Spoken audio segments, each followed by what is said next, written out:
eddig küzdködtünk, nem annyira megy jól a dolog. Első körbe beesett a kuplungpedál, összeomlás lett a fülkébe, tehát onnan elvesztettük a ritmust, mindent. Itt a második körön pedig a beszívott levegőnk az teljesen elment annyira, hogy a motorvezérlő betiltott, mert olyan értéket mutatott, amit nem kellett volna. És ennyi, de próbáljuk, megyünk, haladunk. Tanulni kell, tehát ezt is meg kell tanulni, ezt is szokni kell.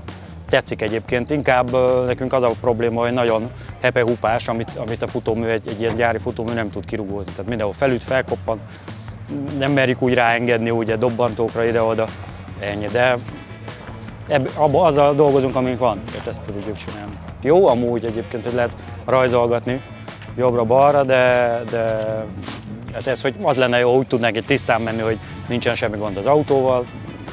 Azt várom, hogy most az lesz. Az a kör jön most. Igen, áthelyeztük a iatszenzort máshova, és akkor most talán jobb lesz. Ha eltávolítottam itt helyzetjelzőt, meg amit lehet előle, hogy legalább kapjon levegőt, beszívott levegőt, hidegebbet, menetszel, hűti egy picit, és akkor talán jobb lesz. Majd elválik most.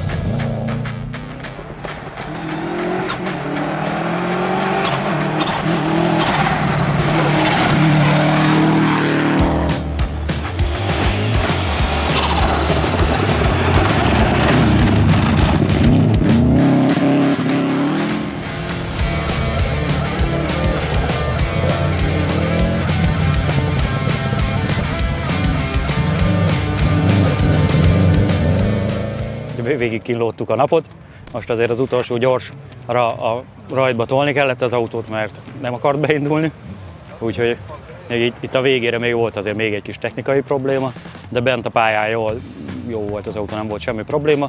A pálya az ramagy, tehát az teljesen, végre most teljesen gatya lett, rengeteg hatalmas gödör van benne, de tényleg óriási gödrök vannak benne.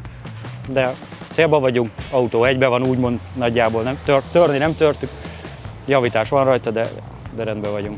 Hát a verseny maga az jó volt, mert ugye most mentünk másodjára Burvánt, tehát majdnem azt mondanám, hogy élveztük minden percig, de ez hazugság lenne, mert nagyon sok technikai gondunk volt az autóval, úgyhogy rögtön az első gyorson elment a kuplungunk, a másodikon levegő problémánk volt, tehát gyakorlatilag leállt meg letiltott az autó, harmadiknál kezdett magához térni, negyediknél meg szintén voltak egyéb problémák, aztán ez egy kicsit rányomott a dologra, hogy nem úgy sült, ahogy szerettük volna.